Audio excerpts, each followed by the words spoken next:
Hi friends, welcome back to my channel. എല്ലാവർക്കും തളികയിലേക്ക് സ്വാഗതം. എല്ലാവരും സുഖമായിരിക്കണോ? ദൈവാനുഗ്രഹത്തിൽ എല്ലാവരും സുഖമായിരിക്കട്ടെ എന്ന് പ്രാർത്ഥിക്കുന്നു. നമുക്കത് വായിച്ചു നോക്കാം. വിശുദ്ധ ജീവിതം അസാധ്യമാണോ? അടുത്തത്, വിശുദ്ധി കൂടാതെ ആർക്കും കർത്താവിനെ ദർശിക്കുവാൻ സാധിക്കുകയില്ല. എന്താ രണ്ടും നമുക്ക് നോക്കിയാലോ. വിശുദ്ധി കൂടാതെ ആർക്കും കർത്താവിനെ ദർശിക്കുവാൻ സാധിക്കുകയില്ല. ശുദ്ധത എന്ന പുണ്യം ഒരു ശക്തി സ്രോതസ്സാണ്. ആത്മീയ യുദ്ധത്തിൽ നമ്മുടെ ആവനാഴിയിൽ സാത്താന് എതിരെയുള്ള ഏറ്റവും മൂർച്ചയേറിയ ആയുധങ്ങളിൽ ഒന്നാണ് അത്. നമ്മുടെ വിശുദ്ധി നാം ആരുമായൊക്കെ സമ്പർക്കത്തിൽ ആകുന്നുവോ അവരിലേക്കും പകരപ്പെടുന്നു. നാം ദൈവത്തിൻ്റെ ആലയത്തിലായിരിക്കുന്നത് കൊണ്ടും നമ്മുടെ ശരീരങ്ങളെ വിശുദ്ധമായി സൂക്ഷിക്കണം. നമുക്ക് ജീവൻ പകർന്നവൻ അധിവസിക്കുന്ന നമ്മുടെ ശരീരത്തെയും മനസ്സിനെയും എത്ര ഭംഗിയായും ശുദ്ധമായും സൂക്ഷിക്കാൻ നാം കടപ്പെട്ടിരിക്കുന്നു. ഇനി ശുദ്ധത പാലിക്കാനുള്ള മാർഗങ്ങൾ എന്തൊക്കെയാണ് നമുക്ക് നോക്കിയാലോ. 1. പ്രാർത്ഥന. പ്രാർത്ഥന എങ്ങനെയായിരിക്കണം? പ്രാർത്ഥനയിലൂടെ ബലവാനായ ദൈവത്തോട് ഒന്നു ചേരുമ്പോഴും നാം ബലവാന്മാരായിത്തീരും എന്ന് പറയുന്നു. ഇനി ശക്തരായ ആളുകളും ദുർബലരും എന്നൊന്നും ഇല്ല പ്രാർത്ഥിക്കാൻ. നന്നായി പ്രാർത്ഥിക്കാൻ അറിയുന്നവരും അറിയാത്തവരും മാത്രം. പ്രാർത്ഥനയാണ് എല്ലാ പുണ്യങ്ങളുടെയും വിളനിലവും അവ വളരാനുള്ള ശക്തി സ്രോതസ്സും. അടുത്തത്, കൂദാശ സ്വീകരണം. അതെങ്ങനെയായിരിക്കണം? എല്ലാറ്റിനും ഉപരിയായി കൂടെയുള്ള കൂദാശ സ്വീകരണങ്ങൾ നമ്മുടെ ആത്മാവിനെ വിശുദ്ധീകരിക്കുകയും സ്ഥൈര്യപ്പെടുത്തുകയും ചെയ്യും. വിശുദ്ധ കുമ്പസാരം നമ്മുടെ ഹൃദയങ്ങളെ കഴുകി വിശുദ്ധീകരിക്കുന്നു.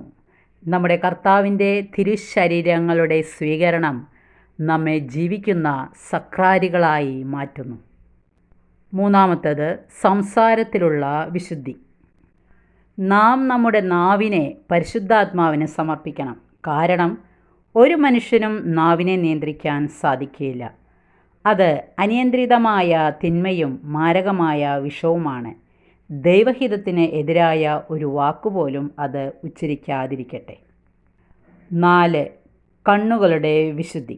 അതെങ്ങനെയാണ് നമുക്ക് നോക്കാം. കണ്ണാണ് ശരീരത്തിൻ്റെ വിളക്ക്. കണ്ണ് കുറ്റമറ്റതെങ്കിൽ ശരീരം മുഴുവൻ പ്രകാശിക്കും. ഉണർന്ന് എഴുന്നേൽക്കുമ്പോൾ തന്നെ നമ്മുടെ കണ്ണുകളെ ദൈവത്തിന് സമർപ്പിക്കുക. നമ്മുടെ കണ്ണുകളിലേക്ക് നോക്കുന്നവർ നമ്മെ സൃഷ്ടിച്ച നമ്മുടെ ദൈവത്തെ കാണട്ടെ. അലസതയുള്ള മനസ്സ് സാത്താൻ്റെ പണിപ്പുരയാണെന്ന് വിസ്മരിക്കരുത്. അവധിക്കാലം സാത്താൻ്റെ കൊയ്ത്തുകാലം എന്നായിരുന്നു അദ്ദേഹം പറഞ്ഞിരുന്നത്. നമ്മുടെ ഒഴിവു സമയങ്ങളും സന്തോഷങ്ങളും വിശുദ്ധീകരിക്കപ്പെടട്ടെ. അവ ദൈവം സ്വന്തമാക്കട്ടെ. അടുത്തത്, വിവേകം.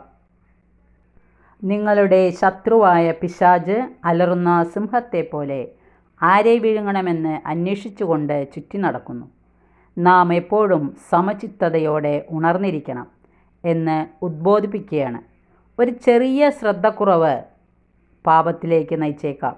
ഒരു ചെറിയ പാപം ഒരു മാരക പാപത്തിലേക്കും. ഏറ്റവും ചെറിയ ഒരു പാപ സാഹചര്യത്തിൽ നിന്ന് പോലും ഒഴിഞ്ഞു മാറുക പാപത്തിലേക്ക് നയിച്ചേക്കാവുന്ന ഏതൊരു കൗതുകത്തിനും അടിമപ്പെടാതിരിക്കുക. അടുത്തത്, ദൈവിക സുഹൃത്ത് ബന്ധങ്ങൾ. എന്താണ് നമുക്ക് നോക്കിയാലോ.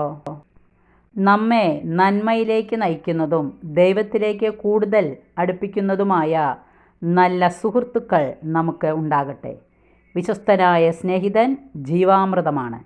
കർത്താവിനെ ഭയപ്പെടുന്നവൻ അവനെ കണ്ടെത്തും. ദൈവം നമ്മുടെ ഹൃദയങ്ങളിൽ നിക്ഷേപിച്ചിരിക്കുന്ന വലിയൊരു സമ്പത്താണ് സ്നേഹം.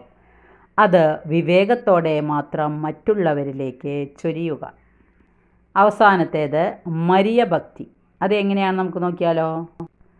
ശുദ്ധത പാലിക്കാനുള്ള ഒരു പ്രധാന വഴി നമ്മുടെ പരിശുദ്ധ അമ്മയാണ്. അമ്മ സ്വർഗത്തിലേക്കുള്ള ഒരു ഗോവണിയാണെന്ന് പറയാം.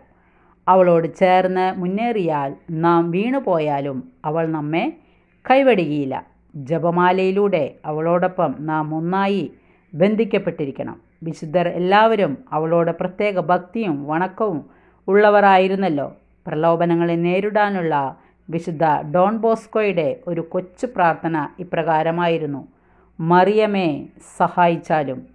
തിന്മയ്ക്കെതിരെയുള്ള ഏറ്റവും നല്ല ആയുധമാണ് മരിയ ഭക്തി.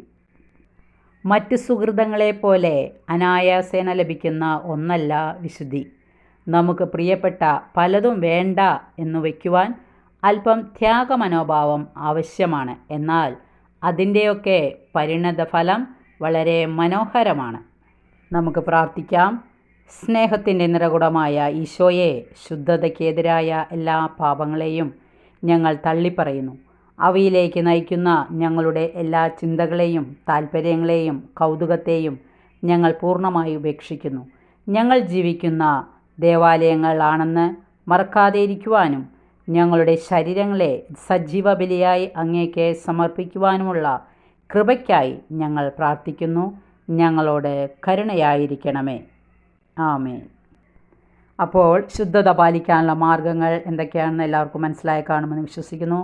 എല്ലാവർക്കും ഇതിൽ ഇഷ്ടപ്പെട്ടെങ്കിൽ ലൈക്ക് ചെയ്യുക, സബ്സ്ക്രൈബ് ചെയ്യാത്തവർ സബ്സ്ക്രൈബ് ചെയ്യുക, ഇഷ്ടപ്പെട്ടെങ്കിൽ കമൻറ്റുകൾ ചെയ്യുക.